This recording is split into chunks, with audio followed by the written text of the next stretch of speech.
Hey this is సంగీత. ఈరోజు మనం diabetes గురించి మాట్లాడబోతున్నాము. దాని గురించి మాట్లాడటానికి మన హోమియోకేర్ ఇంటర్నేషనల్లో డాక్టర్ కవిత గారు మనతో ఉన్నారు. Hi ma'am. హలో అండి. సో మ్యామ్, డయాబెటీస్ అంటే ఏంటి, అది రావడానికి గల కారణాలు ఏంటి? సో నవేడేస్ దీర్ఘకాలిక సమస్యల్లో ముఖ్యంగా కనిపించే మేజర్ డిజీజ్ డయాబెటీస్ మెలిటస్. ఇది టైప్ 1 కావచ్చు, టైప్ 2 కావచ్చు. అసలు డయాబెటీస్ అంటే రీజన్ ఏంటి కనుక తీసుకుంటే, సో పాంక్రియాస్ అంటే క్లోమగ్రంథి అనేది మన శరీరంలో ప్రతి ఒక్కరికి ఉంటుంది. ఇది ఈ ఆర్గన్ అనేది మనకి ఇన్సులిన్ హార్మోన్ అనేది ఉత్పత్తి చేస్తుంది. ఎప్పుడైతే దీని production not up to mark అప్పటి వరకు ఉండదు, ప్రొడక్షన్ తగ్గిపోతుందో మనకు అప్పుడు డయాబెటీస్ రావడం అయ్యే అవకాశాలు ఎక్కువగా ఉంటూ ఉంటాయి. అసలు ఇన్సులిన్ ప్రొడక్షన్ తగ్గడానికి గల కారణం కనుక తీసుకుంటే, అసలు మేజర్ పార్ట్ ఆఫ్ ఇన్సులిన్ మన బాడీలో ఉండడానికి రీజన్ కనుక దాని ముఖ్య పార్ట్ కనుక తీసుకుంటే, సో మనం అన్ని రకాల ఆహారం తీసుకుంటాం. తీసుకున్న ఆహారం కంపల్సరీ ఎనర్జీ రూపంలోకి మారాలి అంటే ఒక మెటబాలిజం అనేది రెండు కావాలి. అది థైరాయిడ్ గ్రంథి హార్మోన్ ఆధీనంలో ఉంటుంది. అది నార్మల్గా ఉండి ప్రొడక్షన్ ఆఫ్ ద ఎనర్జీ నార్మల్గా ఉండి మన body nothing but muscle and each and every organ utilize చేసుకోవాలి అంటే మేజర్ హార్మోన్ ఇన్సులిన్ పాత్ర వహిస్తుంది. ఎప్పుడైతే దీని ప్రొడక్షన్ అప్ టు మార్క్ లేకపోతుందో మనకు అప్పుడు డయాబెటీస్ రావడం అనేది స్టార్ట్ అవుతుంది. ఈ ప్రొడక్షన్ తగ్గడానికి గల రీజన్ కనుక తీసుకుంటే చాలా రకాలుగా రీజన్స్ ఉంటాయి. అందులో ముఖ్యంగా సెడెంటరీ యాక్టివిటీ అంటే స్థూలకాయం మేజర్ రీజన్. సో ఎవరైతే ఒబేస్ పీపుల్ ఎక్కువగా ఉంటారో, sitting work, continuous physical inactivity ఉండి అంటే శారీరక శ్రమ లేకుండా మానసిక ఆందోళన ఎక్కువ ఉన్న వాళ్ళకి ఇలాంటి సమస్య ఎక్కువగా వచ్చే అవకాశాలు ఉంటాయి. At the same time hereditary వంశపారంపర్యంగా పేరెంటల్ హిస్టరీ కనుక ఉంటే, సింగిల్ పేరెంట్ కనుక ఉంటే 30 to 40%, ఇద్దరు కనుక ఉంటే మోర్ దెన్ 60 to 70% వచ్చే అవకాశాలు ఎక్కువగా ఉంటూ ఉంటాయి. అండ్ వీటన్నిటితో పాటు కొన్ని రకాల మెడిసిన్ ఇండ్యూస్డ్ కనుక తీసుకుంటే పీసీఓడి లాంటి సమస్యలు ఉండడం వల్ల కూడా, ఇన్సులిన్ రెసిస్టెంట్ అవ్వడం వల్ల కూడా ఇలాంటి సమస్యలు వచ్చే అవకాశాలు ఎక్కువగా ఉంటుంటాయి. అండ్ మెడిసిన్ ఇండ్యూస్డ్లో మనకు ముఖ్యంగా కనుక తీసుకుంటే ఎక్కువగా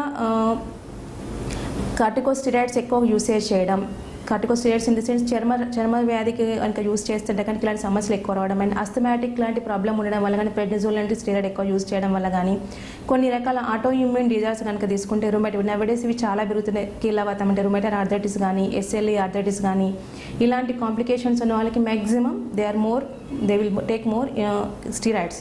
సో ఇవి కన్సిస్టెంట్గా మోర్ దెన్ 6 months కానీ, 1 year కానీ, 2 years కనుక తీసుకోవడం వల్ల ఏమవుతుంది అంటే డయాబెటీస్ వచ్చే అవకాశాలు ఎక్కువగా ఉంటూ ఉంటాయి. సో కొన్ని రకాలు ఏంటంటే జెస్టేషనల్ డయాబెటీస్ అని కూడా అంటూ ఉంటాం. సో అప్పటి వరకు అంటే ప్రెగ్నెన్సీ వరకు లేకుండా అప్పుడు మాత్రమే డ్యూరింగ్ ప్రెగ్నెన్సీ మాత్రమే డయాబెటీస్ డిటెక్ట్ అయ్యే ఛాన్సెస్ ఉంటాయి. సో ఇలాంటి వాళ్ళకి ఎక్కువగా డయాబెటీస్ వచ్చే అవకాశాలు ఎక్కువగా ఉంటూ ఉంటాయి. అండ్ దీంతో క్రానిక్ స్మోకింగ్ కానీ, ఆల్కహాలిజం ఉండడం వల్ల కూడా మనకు ట్రిగరింగ్ ఆఫ్ ద డయాబెటీస్ అయ్యే అవకాశాలు ఎక్కువగా ఉంటూ ఉంటాయండి. డయాబెటీస్ ఎన్ని రకాలు ఉంటాయి మ్యామ్? సో డయాబెటీస్ కనుక టైప్స్ కనుక తీసుకుంటే మనకు టైప్ 1 అండ్ టైప్ 2. సో ఐడిడిఎం అంటూ ఉంటాం. టైప్ 1 అంటే ఇన్సులిన్ డిపెండెన్స్ డయాబెటీస్ అని అంటూ ఉంటాం. ఇది ముఖ్యంగా మన చిన్నపిల్లలు ఎక్కువ గమనిస్తూ ఉంటాము. సో కంప్లీట్ ప్యాంక్రియాటిక్ ఇన్ఫెక్షన్ వల్ల కానీ, ప్యాంక్రియాటిక్ కంప్లీట్ డ్యామేజ్ కానీ, ఎనీ ప్రీవియస్ సర్జికల్ ఇంటర్వెన్షన్ వల్ల కానీ టైప్ 1 ఎక్కువ వచ్చే అవకాశాలు ఎక్కువగా ఉంటుంది. అండ్ టైప్ 2 డయాబెటీస్ అంటే కనుక స్లో పాయిజన్ అంటే గ్రాడ్యువల్ ఇన్ జనరల్ చెకప్లో కూడా బయటపడే అవకాశాలు ఎక్కువగా ఉంటూ ఉంటాయి. జనరల్ ఫాస్టింగ్ పోస్టెన్షియల్ నార్మల్ లెవెల్లో కూడా కొద్దిగా రేజ్ అయ్యే ఛాన్సెస్ ఉంటాయి. కొన్ని రకాల సిమ్టమ్స్ వల్ల కూడా మనకి ఎక్కువ గమనించే అవకాశాలు ఎక్కువగా ఉంటుంటాయి. అంటే ఫ్రీక్వెంట్ స్కిన్ ఇన్ఫెక్షన్ వల్ల కూడా బయటపడే అవకాశాలు ఎక్కువగా ఉంటాయి. నథింగ్ బట్ స్లో పాయిజన్ లాగా మనకు ఆర్గాన్ డ్యామేజ్ అయ్యేంత వరకు ఇలాంటి సమస్య మనం గమనించకుండా ఉండే అవకాశాలు ఎక్కువగా ఉంటూ ఉంటాయి. సో అండ్ జెస్టేషనల్ డయాబెటీస్ అంటూ ఉంటాం. ఇది అప్ టు ప్రెగ్నెన్సీ వరకు లేకుండా డ్యూరింగ్ ప్రెగ్నెన్సీ మాత్రమే డిటెక్ట్ అయితే జెస్టేషనల్ డయాబెటీస్ అంటాం. సో ఓవరాల్గా type 1 nothing but juvenile diabetes, ఇది ఎక్కువగా చిన్నపిల్లల్లో వస్తుంది. Second is type 2 and gestational diabetes అని అంటూ ఉంటామండి. అసలు డయాబెటీస్లో ఎలాంటి లక్షణాలు ఉంటాయి? సో డిపెండింగ్ అపాన్ టైప్స్ని బట్టి మనకు లక్షణాలు సిమిలర్గానే ఉంటూ ఉంటాయి. సో టైప్ 1 కానీ, టైప్ 2 కానీ, ఈవెన్ జెస్టేషన్ కానీ. సో లక్షణాలు కనుక తీసుకుంటే ముఖ్యంగా టైప్ 1లో చాలా సడన్గా ఉంటాయి. సడన్ ఆన్సెట్ ఉండడం టైప్ 1లో, స్లో ఆన్సెట్ అనేది టైప్ 2 డయాబెటీస్లో గమనించే అవకాశాలు ఎక్కువ ఉంటుంటాయి. సో మనం తీసుకున్న ఆహారానికి మనకు వంట పట్టదు కాబట్టి, సో ఎనర్జీ లెవెల్స్ బాడీకి వంట పట్టకపోతే first and foremost symptom we feel weakness, nothing but dullness ఉంటుంది. సో ఇప్పుడు మన బాడీ డల్నెస్ గురవుతున్నా కొద్ది ఏమవుతుంది, మన brain will be signal excessive అంటే ఈట్ మోర్ ఫుడ్ అనేది ఇస్తున్నాం. అందుకనే డయాబెటిక్ పీపుల్ అధికంగా ఆకలి ఎక్కువగా ఉంటుంది. మనం తీసుకునే డైట్ అనేది ఎక్కువగా తీసుకున్నా కూడా బాడీ యూటిలైజ్ చేసుకోకపోవడం వల్ల వెయిట్ లాస్ అయ్యే అవకాశాలు ఎక్కువగా ఉంటూ ఉంటాయి. ఎట్ ద సేమ్ టైం తీసుకున్న వెయిట్ లాస్ అవ్వడంతో పాటు బాడీకి వండబట్టకపోవడం వల్ల రక్తంలో షుగర్ పేరుకునే అవకాశాలు ఎక్కువ ఉంటాయి. Anything increased level in the blood it should be remove through the kidneys by urination. అంటే అధిక మూత్రం ఎక్కువగా యూరినేషన్ అనేది ఎక్కువగా దట్టు నైట్ టైం యూరినేషన్ ఎక్కువగా ఉండే అవకాశాలు ఎక్కువగా ఉంటూ ఉంటాయి. And urine is nothing but water. So ఎక్కువగా యూరినేషన్ ఉన్న వాళ్ళకి అధిక దాహం వచ్చే అవకాశాలు ఉంటాయి. అంటే క్లాసికల్ సిమ్టమ్స్ ఆఫ్ డయాబెటీస్ కనుక తీసుకుంటే వీక్నెస్ అంటే బలహీనత ఉండడం, వెయిట్ లాస్ అవ్వడం, అధిక ఆకలి, అధిక మూత్రం అండ్ అధిక దాహం. These are the classical symptoms.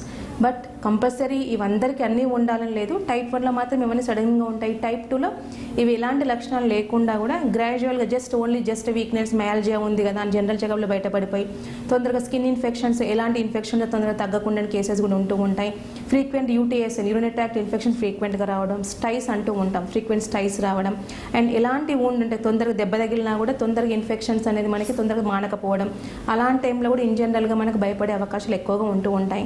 And PCOD లాంటి కేసెస్లో ఎక్కువ మనకు జెస్టేషనల్ డయాబెటీస్ వచ్చే అవకాశాలు ఎక్కువ ఉంటాయి. వాటి ఆహార నియమాలు కంపల్సరీగా పాటించాల్సిన అవకాశాలు ఉంటాయి. And fasting level should be 110, అప్పుడు మనం డయాబెటిక్ 110 నార్మల్ రేంజ్, అండ్ 100 ఎంత కనుకుంటే ప్రీ డయాబెటిక్ స్టేజ్ అంటూ ఉంటాం.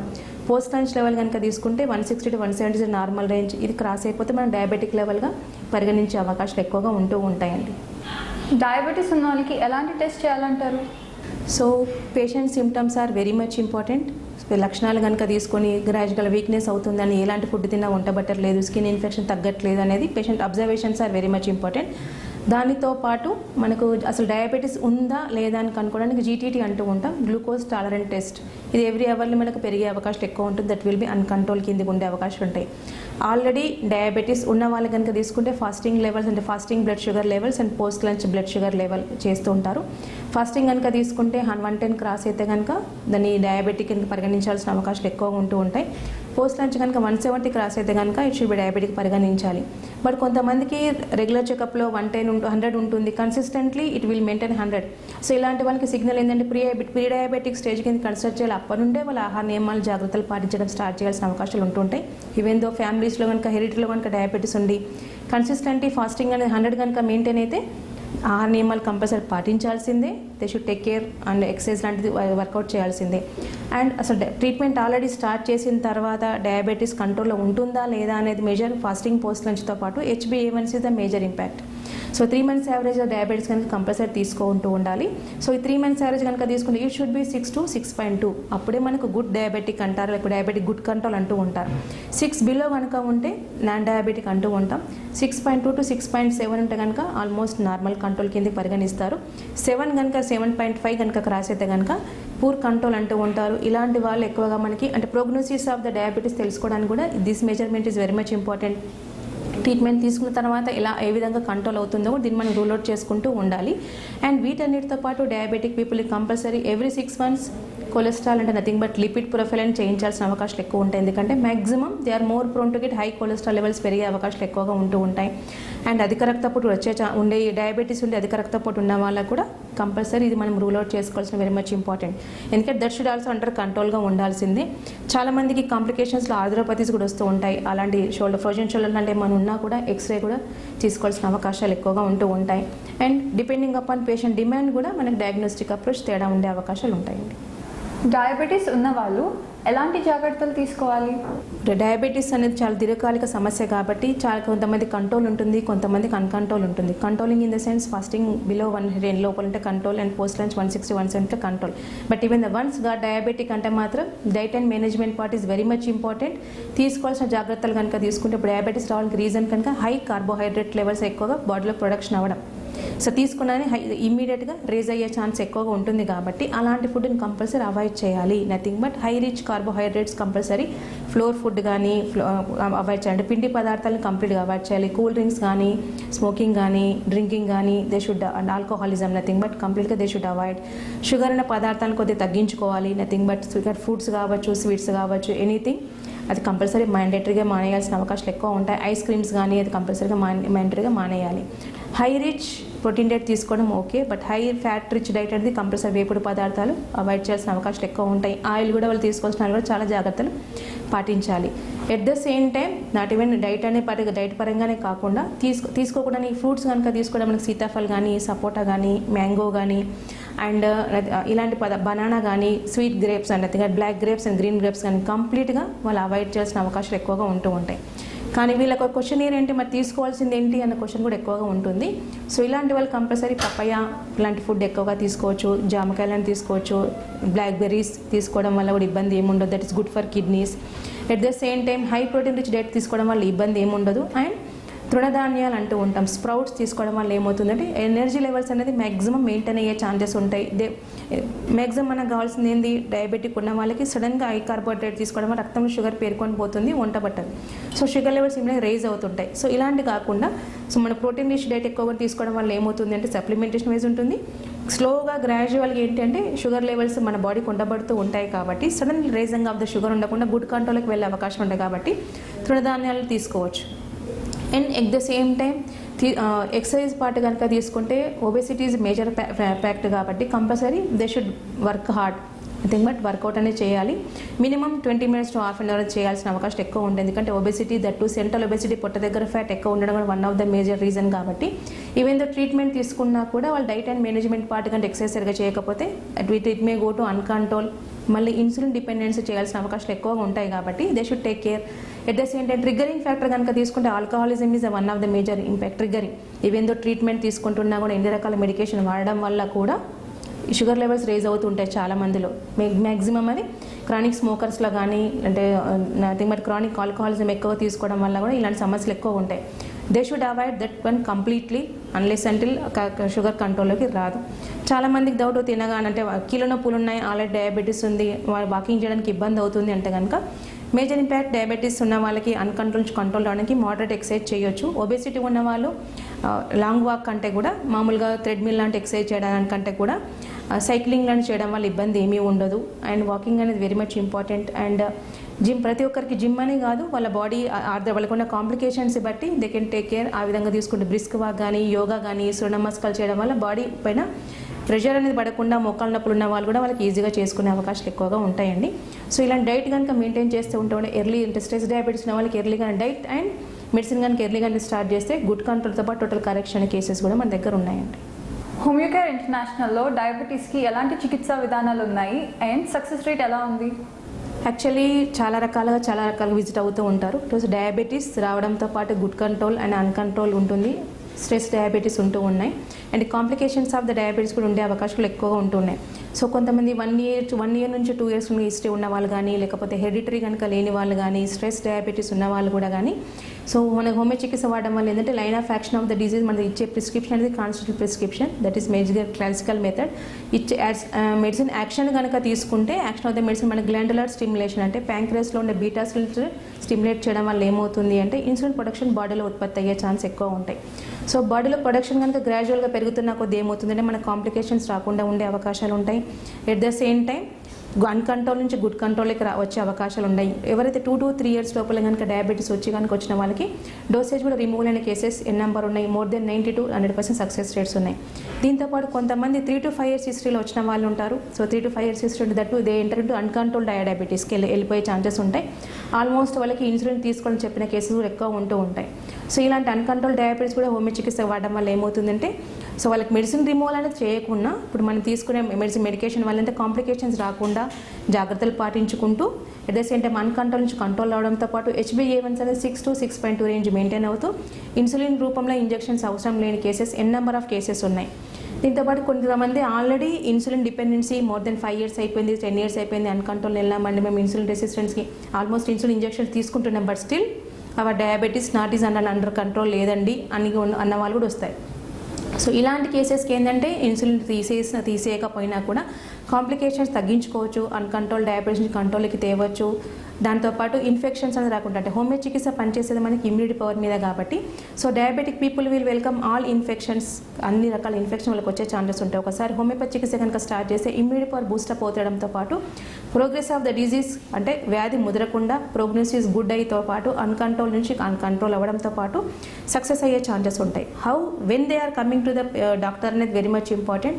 సో ఎర్లీ కనుక 2 to 3 years లోపల వస్తే కనుక వాళ్ళకి శాశ్వత పరిష్కారాల కేసెస్ ఉన్నాయి.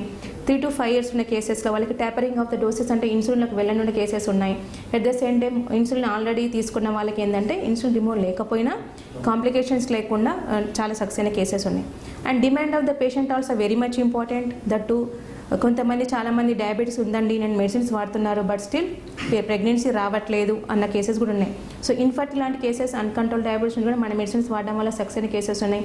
సో సంతానలేమి సమస్య కూడా diabetes one of the major reason. అది జెస్టేషనల్ డయాబెటీస్ లేకుండా సక్సెస్ అవ్వడంతో పాటు బేబీకి ఎలాంటి డ్యామేజ్ లేకుండా ఉన్న కేసెస్ కూడా ఉన్నాయి.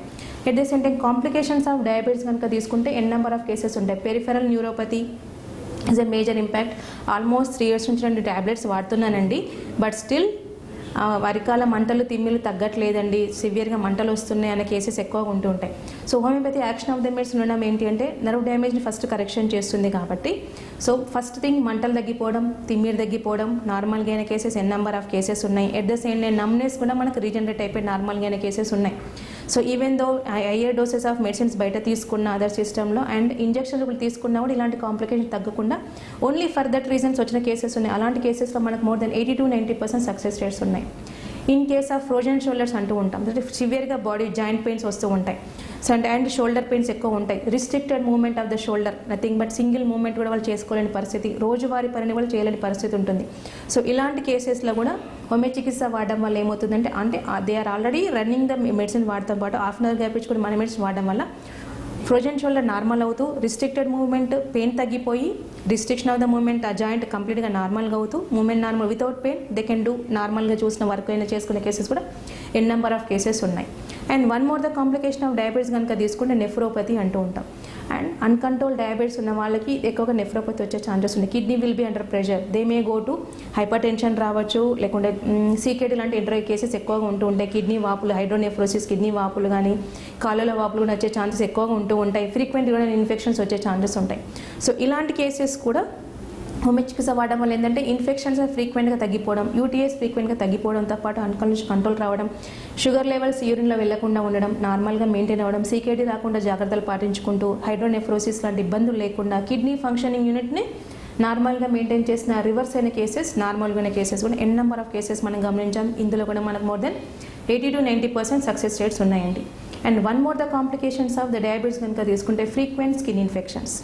అది ఫ్రీక్వెంట్ స్కిన్ ఇన్ఫెక్షన్ తీసుకుంటే ఎలాంటి క్యాండిల్ ఇన్ఫెక్షన్స్ కావచ్చు, లేకపోతే ర్యాషెస్ అయినా కావచ్చు, ఎగ్జిమా లాంటి కేసెస్ కావచ్చు, అండ్ ఫ్రీక్వెంట్గా స్కిన్ అల్సర్స్ రావచ్చు, ఊండే రావచ్చు. సో కంప్లీట్గా హీల్ అవ్వడంతో పాటు డయాబెటీస్ కంట్రోల్ అవ్వడంతో పాటు ఈ ప్రాబ్లం మళ్ళీ రాకుండా, ఫ్రీక్వెంట్ స్టైస్ కానీ వాట్స్ కానీ ఇలాంటి ప్రాబ్లమ్స్ రాకుండా ఉన్న కేసెస్ నెంబర్ ఆఫ్ ఉన్నాయి. ఈవెన్ దో పేషెంట్ మెడిసిన్స్ వాడుతున్నా కూడా అన్కంట్రోల్ ఉంటుంటాయి. అది హోమియో చికిత్స యాడ్ చేయడం వల్ల, దట్టు హోమియోకేర్ కాన్స్టల్ ప్రిస్క్రిప్షన్ వల్ల ది బెస్ట్ అవడంతో పాటు కంట్రోల్ నార్మల్గా అయిన కేసెస్ చాలా ఉన్నాయండి. వీటన్నిటితో పాటు మనకు అంటే how the patient or gaining the benefits అని కనుక రెటినోపతి ఉన్న కేసెస్ కూడా నెంబర్ ఆఫ్ కేసెస్ వస్తూ ఉంటాయి. సో కంటి చూపు మందగించడం లాంటి కేసెస్ ఉన్నాయి కూడా ఎర్లీ స్టేజెస్ కనుక వస్తుంటే కనుక సో డయాబెటీస్ కంట్రోల్ అవ్వడంతో పాటు రెటినోపతి కరెక్షన్తో పాటు డ్యామేజ్ పార్ట్ లేకుండా అయిన కేసెస్ నెంబర్ ఆఫ్ ఉన్నాయి. సో హోమియో చికిత్స వల్ల వచ్చే బెనిఫిట్స్, కాన్స్టల్ ప్రిస్క్రిప్షన్ వచ్చే బెనిఫిట్స్, స్ట్రెస్ డయాబెటీస్ అయ్యి అండ్ 1 to 2 years లోపల వచ్చిన వాళ్ళకి శాశ్వత పరిష్కారాలు ఉన్నాయి. అండ్ అన్కంట్రోల్ ఉన్న వాళ్ళు కంట్రోలింగ్ ఉన్న కేసెస్ ఉన్నాయి. కాంప్లికేషన్స్ లేకుండా వచ్చిన వాళ్ళకి there won't be any organ damage లేకుండా వన్స్ స్టార్టింగ్ ద హోమియోపతి వచ్చిన తర్వాత ఈవెన్ దో 7, 8 వాళ్ళ ఉన్న HbA1c లెవెల్స్ కూడా మనకు 6 and 6.2 రేంజ్లోకి మెయింటైన్ అయిన కేసెస్ ఉన్నాయి. But how the patients are gaining the results అంటే కనుక తీసుకుంటే when they are coming and very much important. ఎంత ఎర్లీగా వాళ్ళు వస్తే వాళ్ళకి అంత బెనిఫిట్స్ పొందే అవకాశాలు ఎక్కువగా ఉంటూ ఉంటాయి. 3 years లోపల వస్తే వాళ్ళకి శాశ్వత పరిష్కారం, 3 to 5 years వస్తే కనుక మోర్ దెన్ 70 to 80% బెనిఫిట్స్ పొందే అవకాశాలు ఉంటాయి. ఆల్రెడీ ఇన్సులిన్ డిపెండెన్స్ ఉంటే కనుక వాళ్ళకి ఆర్గాన్ డ్యామేజ్ లేకుండా కంట్రోల్ అయిన కేసెస్ నెంబర్ ఆఫ్ కేసెస్ ఉన్నాయి. అండ్ కొలెస్ట్రాల్ డ్యామేజ్ లేకుండా కొలెస్ట్రాల్ మెడిసిన్ రిమూవ్ అయిన కేసెస్ ఉన్నాయి. కార్డియాక్ కాంప్లికేషన్స్ లేకుండా కూడా చూసుకున్న కేసెస్ మన దగ్గర నెంబర్ ఆఫ్ కేసెస్ ఉన్నాయండి హోమియోకేర్ ఇంటర్నేషనల్. డయాబెటిక్ కాంప్లికేషన్లో వన్ ఆఫ్ ద ఫ్రీక్వెంట్ వచ్చే కంప్లైంట్స్ కూడా మనం చూసుకుంటే డయాబెటిక్ ఫుట్ అల్సర్స్ అంటూ ఉంటాం. So this will vulnerable condition, చాలా ఇబ్బంది గురయ్యే ఛాన్సెస్ ఉంటుంది. రికరెంట్ అల్సర్స్ రావడం అండ్ స్పర్శ కోల్పోవడంతో పాటు sensation loss of the food sensation వెళ్ళిపోవడం పాటు మంటలు రావడంతో పాటు నెక్స్ట్ స్టేజ్ ఇప్పుడు అన్కంట్రోల్ పెరిఫెరల్ న్యూరోపతి కనుక మనం డీల్ చేస్తుంటే కనుక డయాబెటిక్ అల్సర్స్ ఫామ్ అయ్యే అవకాశాలు ఎక్కువగా ఉంటుంటాయి. సివియర్గా నొప్పి కానీ మంటగా ఉండడంతో పాటు ఊజింగ్ ఉండే అవకాశాలు ఎక్కువగా ఉంటుంటాయి. సో ఇలాంటి కేసెస్కి uncontrol still even though insulin వాడిన తర్వాత కూడా అన్కంట్రోల్కి వెళ్ళిన కేసెస్ ఉంటాయి. ఫుడ్ అని రిమూవ్ చేసిన కేసెస్ కూడా నెంబర్ ఆఫ్ కేసెస్ వస్తూ ఉంటాయి. ఆల్రెడీ ఒక టో తీసేసినారండి, ఒక ఈ వూండ్ హీల్ అవ్వట్లేదండి అనే కేసెస్ కూడా చాలా రకాలుగా ఉంటాయి.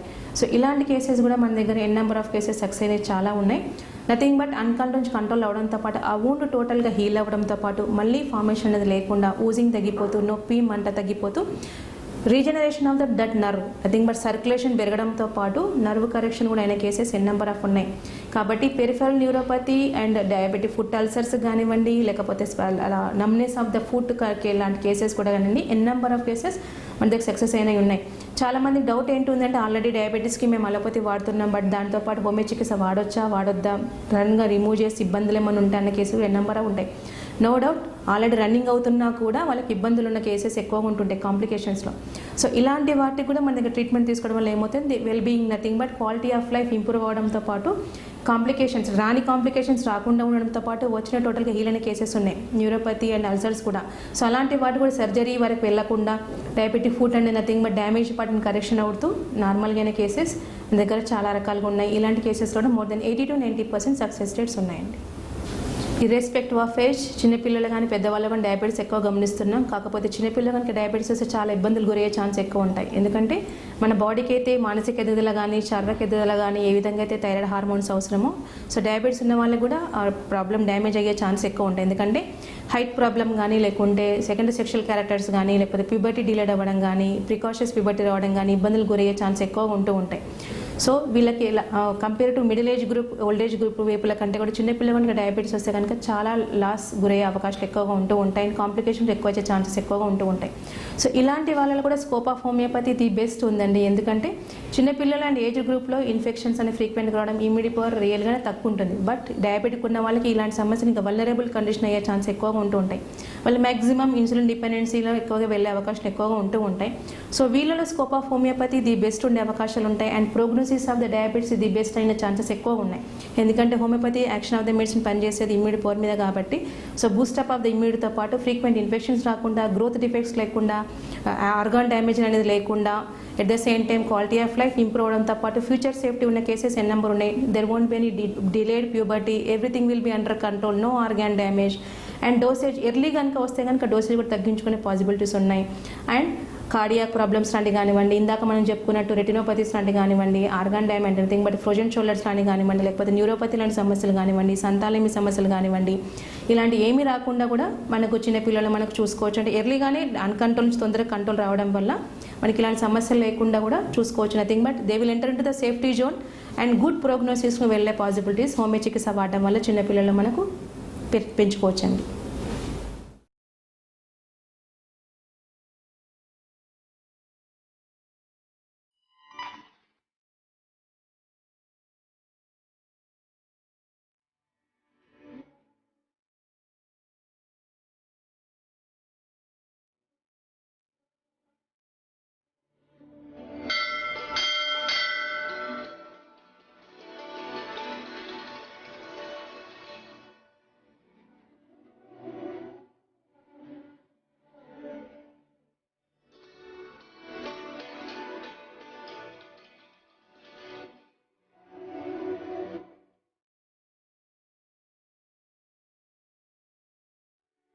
ఏంటే ఏదో ఆలోచిస్తున్నట్టున్నా? కొన్నాళ్ల క్రితం మనం కలిస్తే ఎంత హ్యాపీగా ఉండేవాళ్ళమో గుర్తొస్తుంది.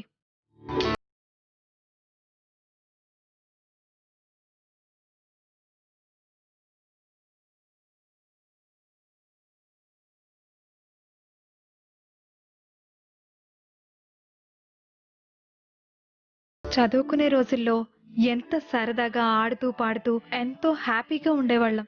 అందరూ మన ఫ్రెండ్షిప్ చూసి కుళ్ళుకునేవాళ్ళు. ఇప్పుడంతా మనల్ని చూసి నవ్వుకుంటున్నారు. మా బాబుని చూస్తుంటే చాలా బాధగా ఉంది. వాడికి ఆస్తమాతో పాటు ఎలర్జీ, చాలా నీరసంగా ఉంటాడు. నాకైతే ఈ థైరాయిడ్ సమస్య వల్ల దేని మీద కాన్సన్ట్రేషన్ చేయలేకపోతున్నానే. లీవ్స్ ఎక్కువ పెడుతున్నాను. జాబ్ పోతుందేమో అని భయంగా కూడా ఉంటుంది. నాకు పెళ్ళైందన్న మాటే కానీ ఇప్పటిదాకా పిల్లలు లేరే. డాక్టర్లని మారుస్తున్నా రిజల్ట్ మారడం లేదు. మా అత్తగారి చూపులు సూదుల్లా గుచ్చుకుంటున్నాయి.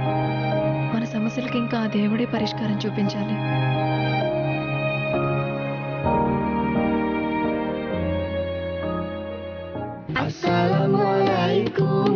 థైరాయిడ్ అనేది ఒక హార్మోన్ ఇంబ్యాలెన్స్ కాబట్టి మన స్ట్రెస్ అనేది తగ్గించుకొని healthy food and regular exercise అనేది. హలో, చెప్పవే. అర్జెంటుగా ప్రియా నువ్వు కలిసి గడ్డివాం దగ్గరికి రండి. ఎందుకే? ముందు రండి చెప్తాను. సరే. ఏంటి అర్జెంటుగా రమ్మని కాల్ చేసావు? ఏంటి సంగతి? మధ్యాహ్నం టీవీలో హోమియోకేర్ వల్ల లైవ్ ప్రోగ్రామ్ చూశాను. దాంతో మన సమస్యలన్నీ తీరిపోతాయని నమ్మకం వచ్చింది. ఇప్పటిదాకా చాలా మందిని కలిసాం కదే, నాకైతే నమ్మకం కలగట్లేదు. ఫస్ట్ నేను నమ్మలేదు, కానీ హోమియోకేర్ ఇంటర్నేషనల్ గురించి చాలా రీసెర్చ్ చేశాను. వాళ్ళు పేషెంట్స్ తాలూకా టెస్టిమోనియల్స్ కూడా పెట్టారు. అంతేకాదు వాళ్ళ దగ్గర ట్రీట్మెంట్ పొందిన తల్లి పిల్లలతో ప్రోగ్రామ్ కూడా కండక్ట్ చేశారు. అన్నిటికంటే ముఖ్యంగా వీళ్ళు కాన్స్టిట్యూషనల్ హోమియోపతి అనే విధానాన్ని స్వంతంగా డెవలప్ చేశారు. దాంతో శారీరకంగా మానసికంగా మనకి ట్రీట్మెంట్ ఇస్తారు. నీ మాటలు వింటుంటే నిజంగానే నమ్మకం వస్తోంది. మరి లేట్ చేయకుండా ఇప్పుడే హోమియోకేర్ ఇంటర్నేషనల్కి వెళ్దాం. 2 సంవత్సరాలు 3 సంవత్సరాలు 4 సంవత్సరాలు 6 సంవత్సరాలు వెయిట్ చేసిన పిల్లలు పుట్టకపోయేటప్పటికి వాళ్ళకి యాంగ్జైటీ, తల్లి తండ్రికి యాంగ్జైటీ ప్రారంభమవుతుంది. ఇక మనకి బిడ్డలే పుట్టకపోతే మన జీవితం ఎందుకు అన్నంత ఒక డిప్రెషన్ వస్తుంది. ఆ డిప్రెషన్లో ఒకళ్ళు విడిపోదాం అనుకుని డైవర్స్ దాకా సిద్ధమైన వాళ్ళకి హోమియోపతి ఇంటర్నేషనల్ కేర్ ట్రీట్ చేస్తే ఇవాళ వాళ్ళు పిల్లలతో హ్యాపీగా ఉన్నారు. హోమియోపతి వైద్యం అనేది పెద్ద మానవ రూపం దాలిస్తే దాని కాళ్లకు మొక్కుతూ నేను డాక్టర్ గారు నాకు ఇచ్చిన అవకాశాన్ని నేను చాలా సంతోషిస్తూ థ్యాంక్ యూ డాక్టర్ గారు. మీ అందరికీ నా వినందుకు నా థ్యాంక్ యూ వెరీ మచ్. నాకు షుగరు, థైరాయిడ్, సర్వైకల్ ప్రాబ్లమ్స్ ఉండేవి. ఇలా మంచిగా పడుకుంటే ఒక లేపాలి, నన్ను తల పట్టుకొని లేవలేకపోయేదాన్ని, అంత బాధపడేదాన్ని. ఇంతసేపు నుంచోవాలంటే చాలా కష్టపడేదాన్ని. అలాంటి సందర్భంలో కూడా ఈ రోజు నుంచో మాట్లాడగలుగుతున్నానంటే కేవలం హోమియోపతి వాళ్ళదే అనుకోవాలి. నాకు 4 years బ్యాక్ బాగా లెగ్ పెయిన్ వస్తూ ఉండేది. ఇప్పుడైతే లెగ్ కూడా నా లెఫ్ట్ ఇలా పడుతూ ఉండేది, స్ట్రైట్గా వచ్చేది కాదు. ఒక గంట కూర్చుంటే పెయిన్ మొత్తం నరం అంతా లాగేసేది. అంత పెయిన్ఫుల్గా భరించినప్పుడు హోమియోపతి ద్వారా బాగా క్యూర్ అయింది డాక్టర్. ఇప్పుడైతే బైక్ కూడా డ్రైవ్ చేస్తున్నాను, క్రికెట్ ఆడుతున్నాను, షటిల్ ఆడుతున్నాను. ఇప్పుడు ఏ విధమైన బాధ లేకుండా ఫ్రీగా ఉన్నాను. So called various incurable diseases తో బాధపడుతున్న పేషెంట్స్ ఎలా క్యూర్ అయిపోయారో, మా మందులను అనుభవించి వాడి ఎలా క్యూర్ అయిపోయారో వాళ్ళ హ్యాపీనెస్ సెలబ్రేట్ చేయడానికి ఈ రోజు event. To celebrate this happiness of Homeocare international patients with the advance constitutional homeopathy of Homeocare international. Thank you.